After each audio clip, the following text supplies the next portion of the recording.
Hello everyone, welcome back to another video. NuttyNu here. Today is March 12th, 2025. If you guys have been watching the news, you guys know that we have a active volcano that is on watch right now, Mount Spurr, which is roughly about 75 miles west of Anchorage, Alaska. We're gonna use Anchorage, Alaska because it's the big city and that's where the most populated is. So 75 miles west of Anchorage, Alaska, Mount Spurr has been acting up.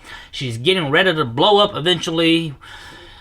In my opinion, everything here is based on my personal opinion. I'm not professional by any chance or anything like that, so just take this with a grain of salt. The last time it blew up was in 1992, which was the year I was born, so I don't have any clue of how that went down, but I know it was pretty ashy and nothing crazy, nothing like that. So to put this into perspective, guys, if you guys live in Anchorage, Alaska, 75 miles is considered super close.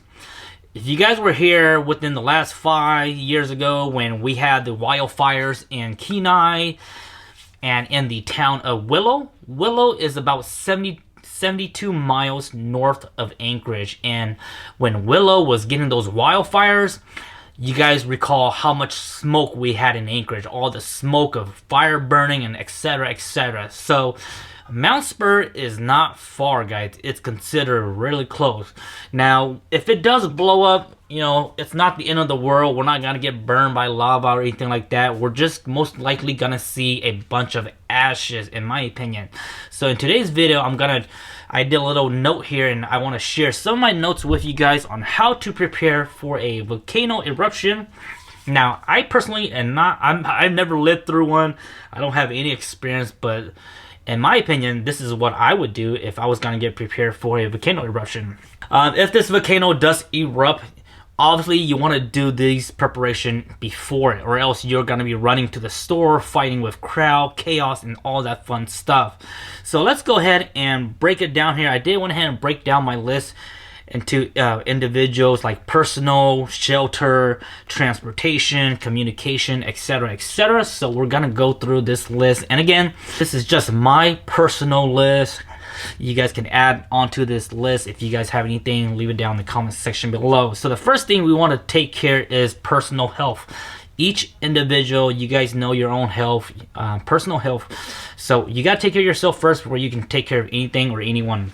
So personal is having the proper clothing during these time. Obviously you don't want to walk out with just t-shirts and shorts, so have long sleeves, stuff like that, clothes that are cheap and, like I say, you can just throw away when they get all dusty and stuff like that. So, you know, wear some long sleeve cheap clothes. Go to your local thrift store, buy some cheap clothes. You want to have some N95 masks. Now, we all know what happened when C-19 happened. N95 mask was just nowhere to be found. So you can't get any N95 mask. Any paint respirator or any kind of mask is better than no mask, so stock up on that. And like I said, don't over hoard it, guys. Just get enough for you and your family. You want to have goggles. They sell outfits where when people are painting houses, you can put on an outfit, and it's pretty much like a whole outfit that you wrap yourself in, like a bee suit, something like that. So you might want to buy some of those, and those are always nice because it's a one-time use, or you can use it for a couple times and just throw it away. Latex glove, if you're sensitive to anything like that, you want to put on some gloves. Wear latex gloves. They're cheap, easy, disposable, and just have some of that stuff on hand.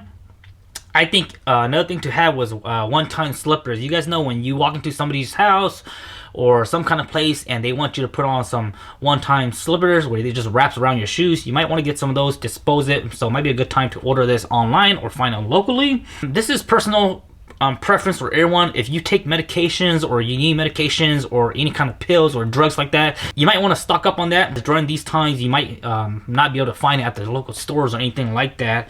There's people that have health issues or they're living on oxygen tanks and stuff like that. So if you fall into that category, you might want to stock up on a few more of those things and just have those supplies ready. So this is based on each individual health and doesn't apply to everyone. And most importantly, have a emergency kit. You know, whether emergency kit where you fall down, hit yourself, or a band-aid or anything like that, but everyone should have an emergency kit in their household or at least with them. And also, you gotta know how to use one. So that's what I have for personal, guys. If you guys have anything, you guys can add it to the list the comment section down below. The next thing we have is food and water. I'm not gonna get into food and water because there's such a variety of things you can do.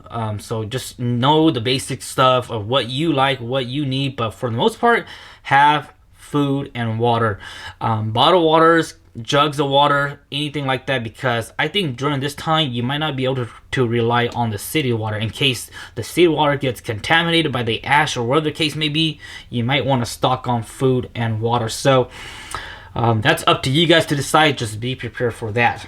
The next thing we're going to move into is shelter, home, your house, whatever the case may be. So shelter home, you're advised not to use the AC. We're in Alaska, we don't have AC, so you're advised to not use your heater in your house, because the way your heater works is it sucks air in and then turns into heat. So if it's sucking air in, where's that air coming from? Most likely outside. So be prepared for that.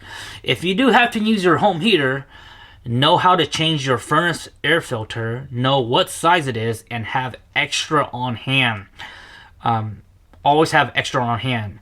In general, for me personally, I like to change my air filter every 3 months. I think that's the kind of general, every 3 months, every 6 months. So in this case, you might want to be changing every week, depending on how crazy this ash volcano erupt is. If you can't use your furnace heater or whatever the case may be, you might want to start buying a couple of furnace electric heaters where you can plug into your electric and just use electricity to heat up the house. It is expensive because your electricity bills will go up, but hey, you gotta stay warm, you gotta keep the house warm, you gotta do what you gotta do. This would be a good time to tape up any windows, any seals, any leaks like that. So have duct tape or any kind of tape like that. They sell plastic sheets and stuff like that. If you want to cover things up with plastic, do that while you're there. Buy extra furnace filter, we talked about that already. Have tarps and stuff like that. Tarps, zip ties, bungee cords, and you want to cover things that's important to you. For example, I have a snow blower that I keep outside. Keep that in, cover that in tarp. Let's say you have ATVs, dirt bikes, or whatever the case may be, a barbecue grill that you really love. You want to keep those things under, cover them up, or whatever the case may be. If you have a nice car and you can't put it into your garage, or whatever the case may be, put a big old tarp around it, or buy a proper car cover, or do something about it if you care about it, or go to your local storage unit and rent a storage and store your expensive things or toys for the time being. So that's something you want to keep in mind. While we're talking about home and shelter, you always want to be prepared with extra fuel. So extra fuel as propane tanks. You can use propane tanks to do a lot of things as far as heater, cooking, or whatever the case may be.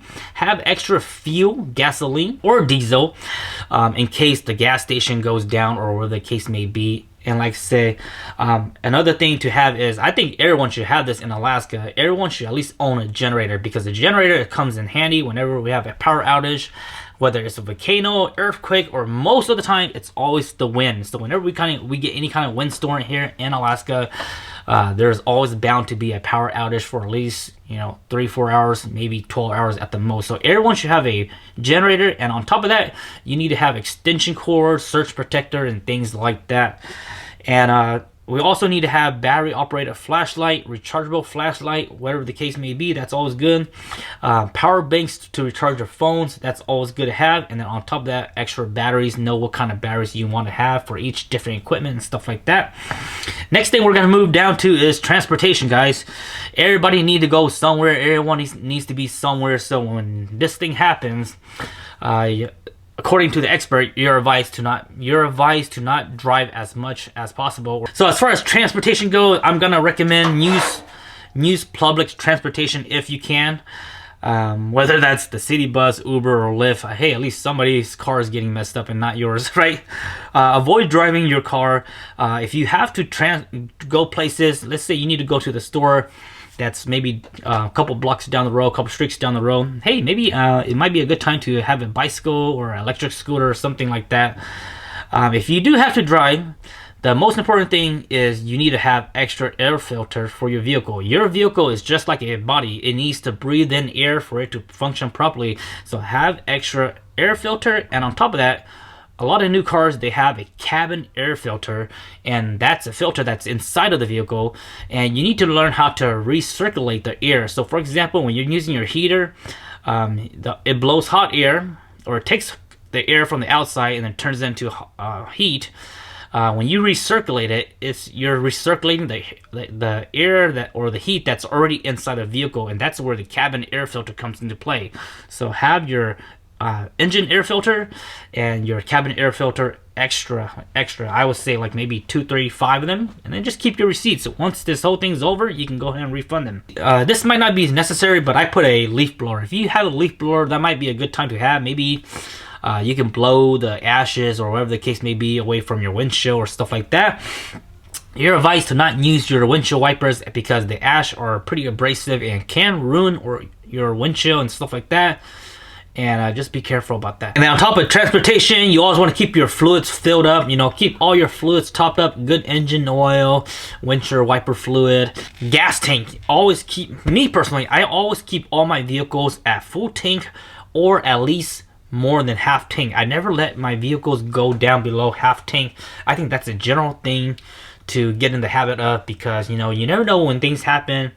The gas pump might die, power might go out. So like I said, guys, keep your vehicle full tank in case you have to go somewhere far. Next thing we're gonna move down to is communication. Communication is super important during these times. You want to be able to know where your family is, husband, wife, kids, family, mom, dad, whatever the case may be. So make sure you talk to your inner circle, your family, your close friends, and plan a route that, hey, we will meet here. If in the worst case scenario, we will meet at this place at this time and go from here. So just talk about a safety plan, evacuation plan. And another important thing is that we live in technology nowadays, so I don't even know my mom's phone number, my dad's phone number. I don't even know. When I want to call them, I just press mom, dad, and it just calls them. So maybe take a notepad, a physical notepad, piece of paper, write down important people's phone number, and keep that piece of paper, protect it, put it in a Ziploc bag or something like that, and know your inner circle, important people's actual phone number, and don't rely on just your phone. Because let's say if your phone goes down, you lose your phone, lost your phone, you don't know your dad's number. What's his phone number? I don't know, because I need to just press call dad. So something like that is good to know. Another thing we want to have is radio, walkie-talkies, also known as GMRS radio. GMRS radio, they're really affordable nowadays. You can get them anywhere, and like I say, it's always good to have in case the power line goes down. You can talk to people. They can't go a super crazy range, but for the most part, it's pretty decent. Some of them could go crazy, but we're not going to get into that spectrum.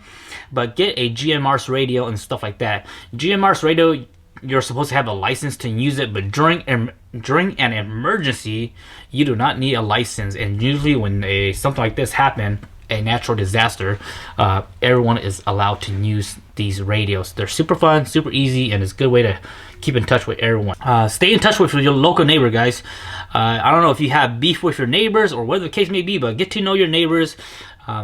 Know them, you know, keep in touch with them. Make sure you have their backs, they'll have your backs, and just discuss, you know, if you guys have any kind of plan if worst case something happens. All households should have a plan. We talked about that already. So your individual household should have a plan. So you know, your wife, your husband, your kids, you guys should know a plan of where to go, what to do, on top of the family and the inner friend circle that live elsewhere. You guys should have those two type of plans available.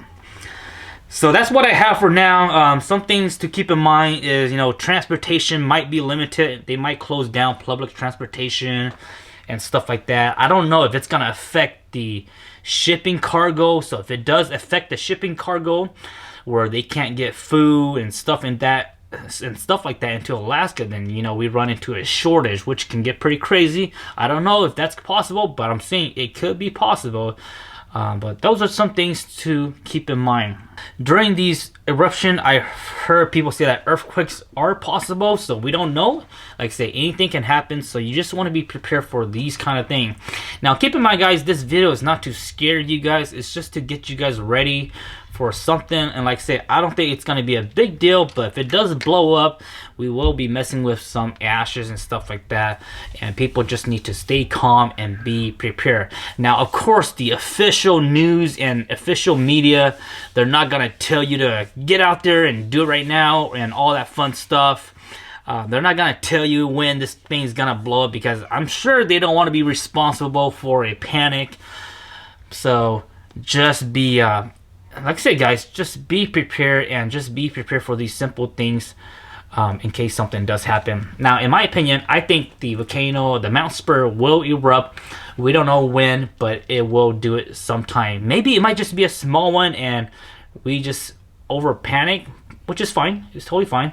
Or it might just be a nice, decent one, and we might be stuck with all this ash for maybe 30 days. So it's just something that we just have to live and adapt to. So nothing to be worried about. So you guys stay safe out there. If you guys got anything you guys want to add on to this video, drop it down in the comment section below, and I'll keep you guys updated if the volcano, and I'll keep you guys updated if this volcano does blow up. I kind of wanted to see it blow up, so let's see what happens.